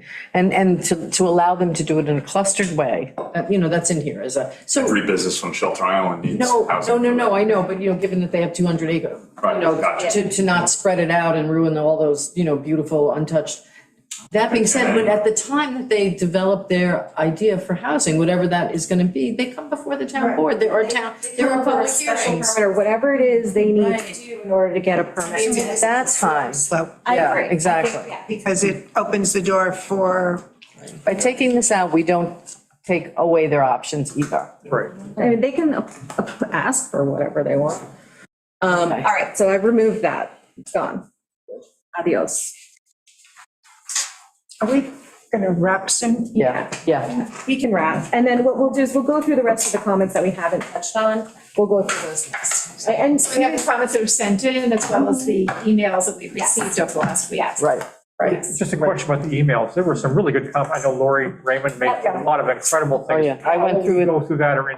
I went through it and responded to every one of her comments. Okay. A lot of what she wants is, I believe, already in there, and I cite chapter and verse That's I where saw it is. My initial reading. So too. we'll, should I get that to everybody before our next meeting, or just? That would be helpful. Will that be, okay. send that to everybody with, Yeah, we it's done. stated where it's located. I think Yeah. Kim Nolan's letter also was a concern, but I think we resolved that tonight. I hope that Yes. she's listening. Yes. Yes. I realize some of these come in very late, but A lot. if it comes in like last night, there's no way I can read these things. No, yeah. Things that come in late like this, I want to be able to really pay attention to them. Well, at this point, we should have all the comments we're going to get because we closed the comment period on the 15th. So Yeah. what we have now is what we're going to get on this, so we can. But I'm take our thinking the time. letters that came in. Oh, yeah, the letters, A bunch of yeah. letters. Yeah, and that was by the 15th. Just to be clear, that's just for the first That's draft, just for Yes. this draft. until we can roll over to a second draft. Right, Yes. right. You need to have a final, Right.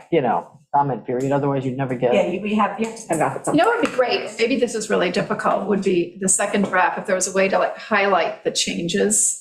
Yeah, So well, if that's. Redlining. Yeah, just so people can redlining's see going to be very that. hard in the program that they're working in, but what Read. they're gonna, it does get difficult to read after a while. But what they're gonna do is write a summary document noting all the changes and where they Okay, are so okay. that people have a reference. That's, as long as people can compare them, I it's. suspect a lot of changes and a lot of formatting changes. I know track changes would, Yes. Yeah, well, And Oh, that's yeah, a lot. definitely a change page would be Right. really Yeah. helpful. Yeah, so they're gonna do like a summary of all the changes that have been done in each chapter. Okay, good.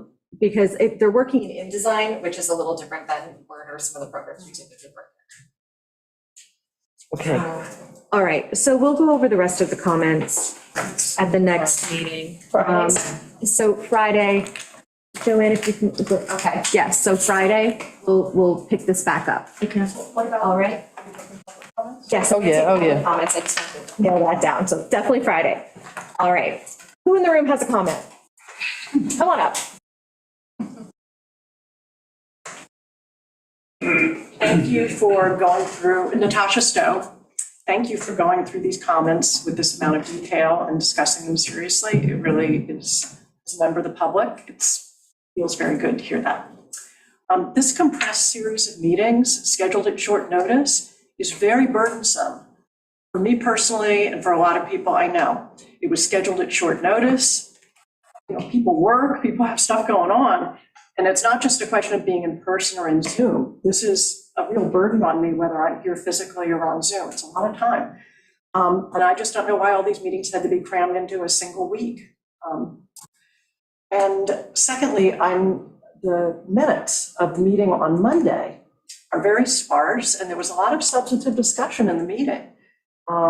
So even if there were just some bullet points of what was discussed, for example, hotel zone, spot zoning, and you say, well, it's all on video. Well, again, that's another 2 hours of somebody's time to go through that. And, you know, I was present last week, and I don't remember hearing that there was a discussion where you said the hotel zone is not a good idea. I went away from the meeting thinking, hotel zone, hotel zone. So, you know, and I was sitting in here, so it just would be so helpful to have a little bit more of a, you know, abstract of what happened. A lot of great content points in this meeting. Again, it would just be great to have those captured. So if somebody wants to see the video, like for example, the school is out of scope of the plan.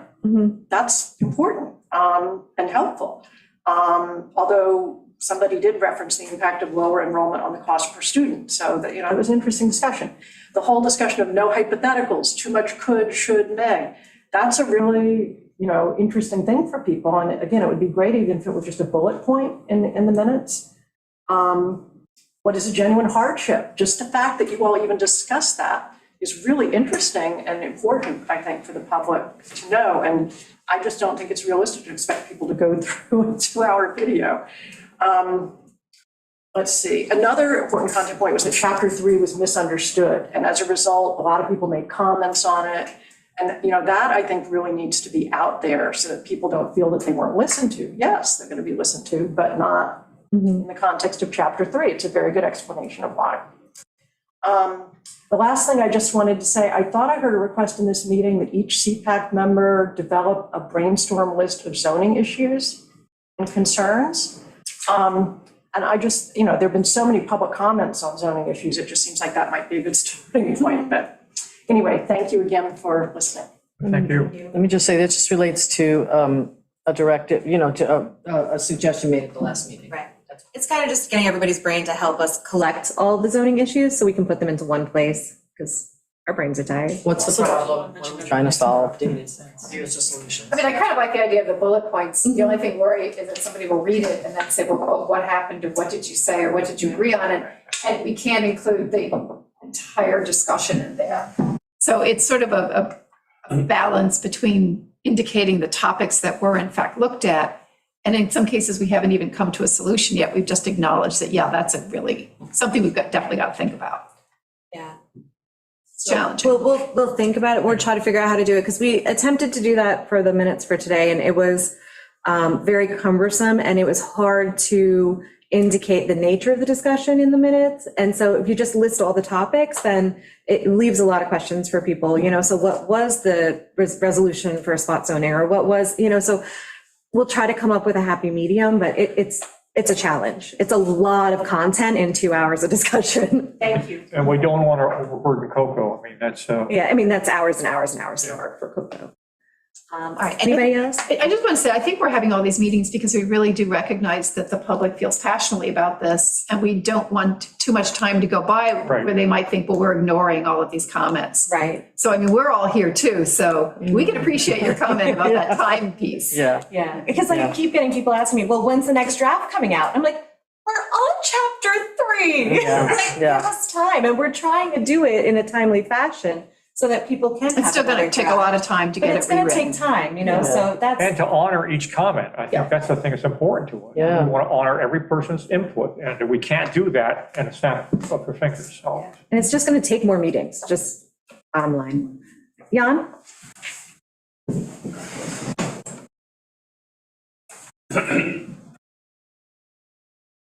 Yeah, so I would like to agree with the comments from Natasha that this is such a rapid schedule. I mean, I got a pile of paperwork just to get through all those meetings and read all the comments.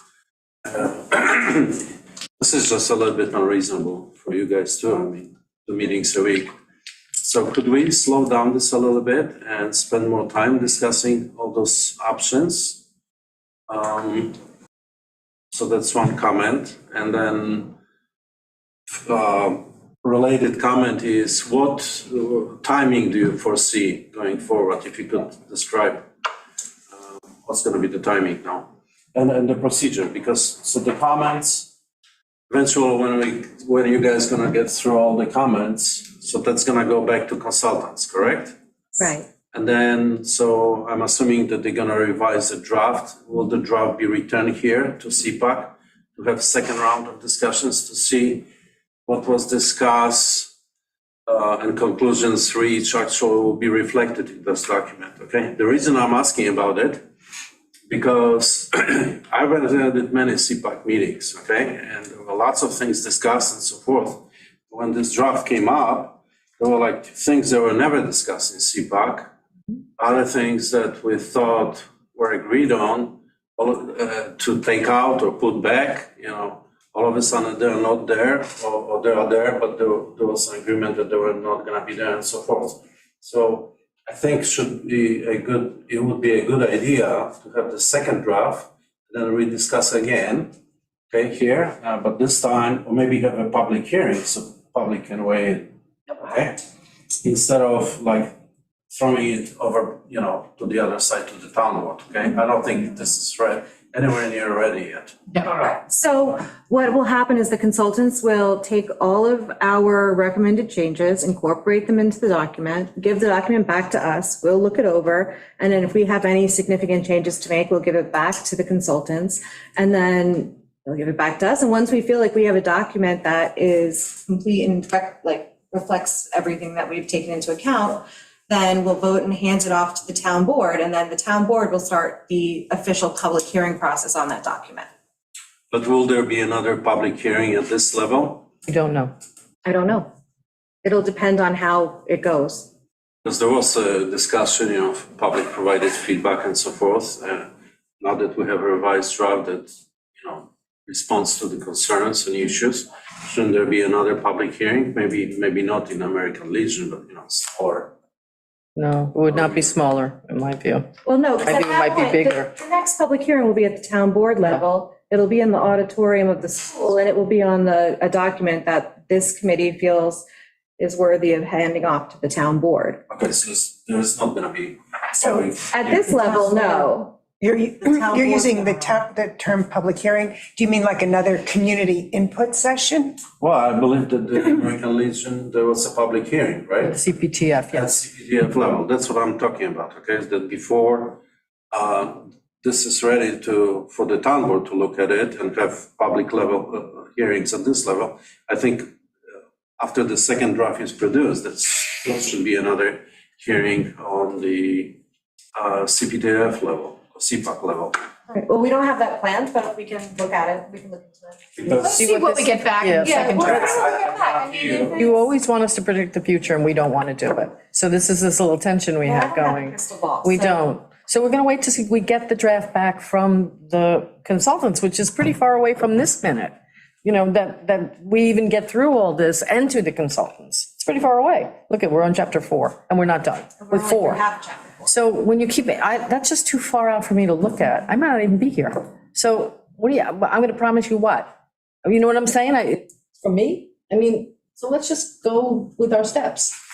keep going. These comments are wonderful. This is a rich It's gonna trove. take as long as it takes to get through these. I can't give you a deadline on when we'll be done with this. Yeah. No, I'm And not it asking for depends on specific. the committee, it depends on what days the committee can get together, because everyone here is busy. Well, maybe Jan's question, you can correct me if I'm wrong, is when you have a public hearing at the town board level, to what extent is the town board obligated to take further action if the community says we don't like this, or this is missing, or something like that? I I mean, think it's up to them. Yeah, It's their document. Well, I think, It's their, they've commissioned. yeah, I mean, yeah.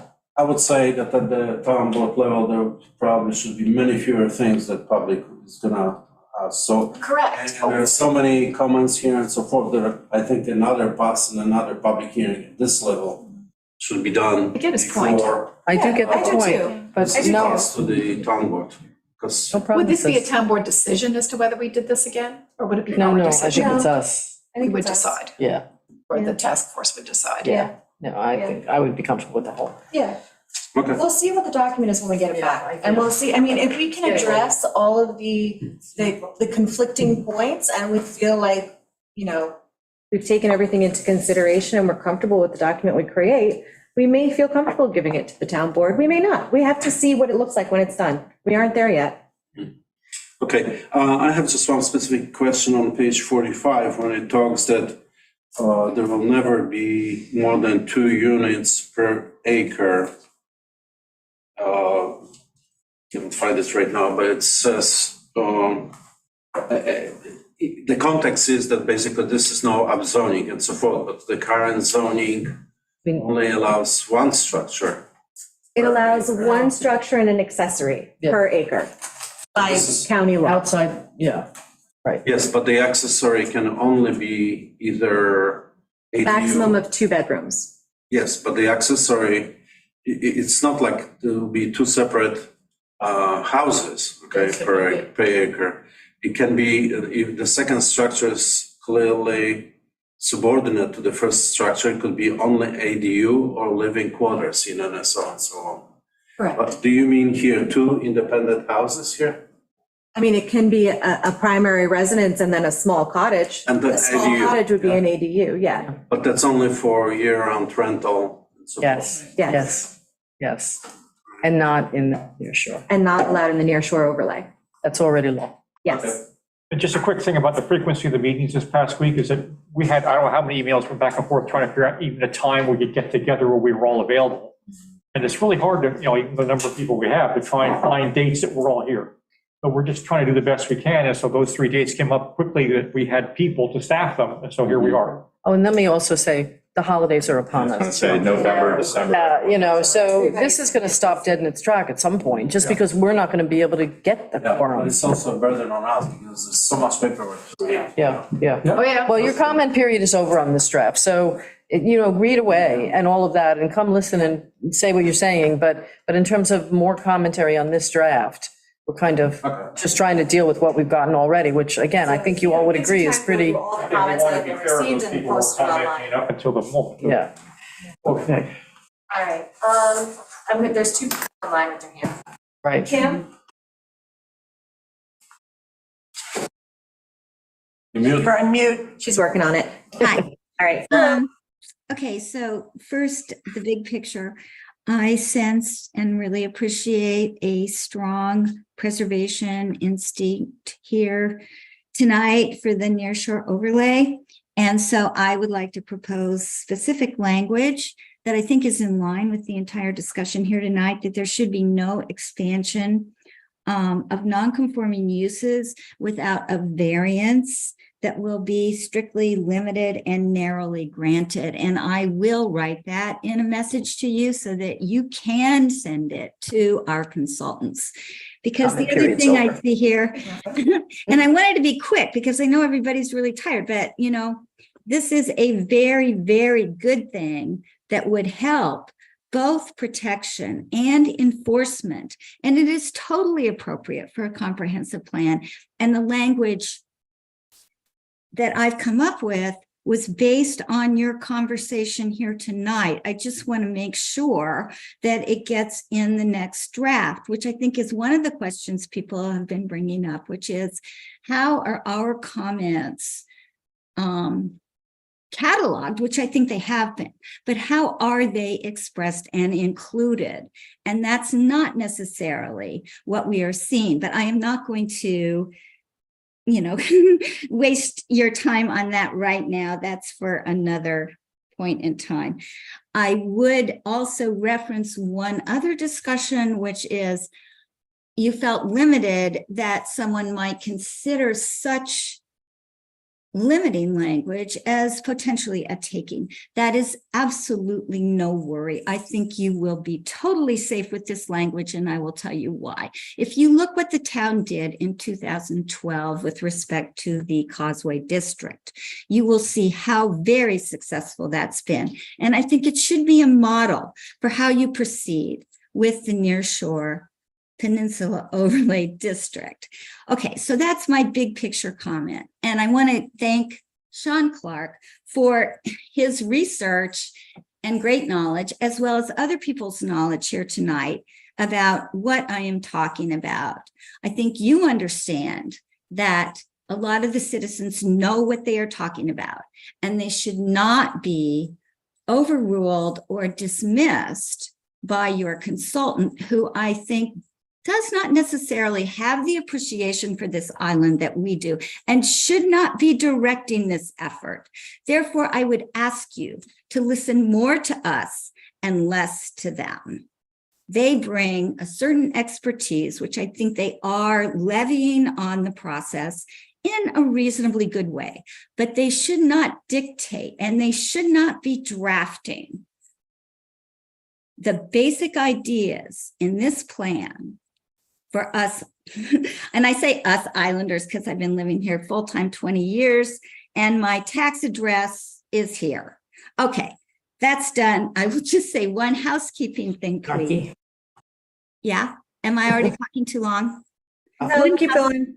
One housekeeping thing that would be wonderful, which is at some point, if it's possible, present us with your next draft and have them do Redline. They have the technological capability, and I think it would be really helpful to those of us who are really trying to follow it specifically and help you with ideas and language to see a Redline document. And thanks again for letting me speak and take so much of your time. Appreciate it. Thank you, Kim. Stephen Jacobs? Can I just say something? Yes. I think it's really wonderful when people send in language suggestions, but it doesn't automatically mean it's going to end up that way. Although the sentiment behind it, hopefully we can capture. So, We'll discuss it, but we can't guarantee that what you write is going to be a lot of people have incorporated. sent in And as- this way, and the same sentence gets worded in 20 different Right. ways. So it's very challenging. And as we discussed earlier, the red line documents do get difficult to read after a while. So we could maybe do that, but it may not be as effective as it was Change. But suggesting. having the changes noted is Be much important. more Yeah. efficient, yeah. We'll definitely get a summary of all the changes. Thank you. Stephen? Just three very quick comments following up on things that have come up in the meeting. In terms of redlining, as I think I mentioned in a letter I wrote to the reporter, there's now software that makes it very easy. You just scan the original and the new copy and it does it for you. It's not like the old-fashioned way in track changes. It's truly very simple to do.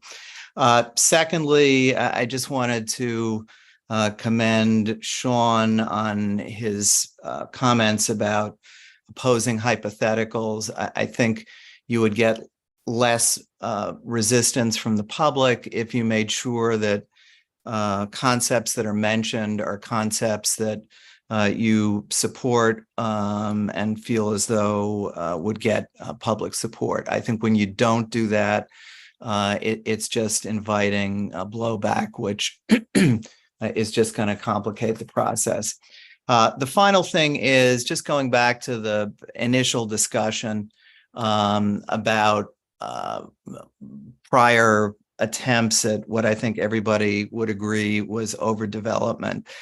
The draft goes on for dozens, probably scores of pages talking about history and data. And it strikes me as someone who is both interested in history, but also concerned about some of what I've seen going on, particularly in the North Fork, not to have any mention of prior instances where developers proposed things that would have totally destroyed the island.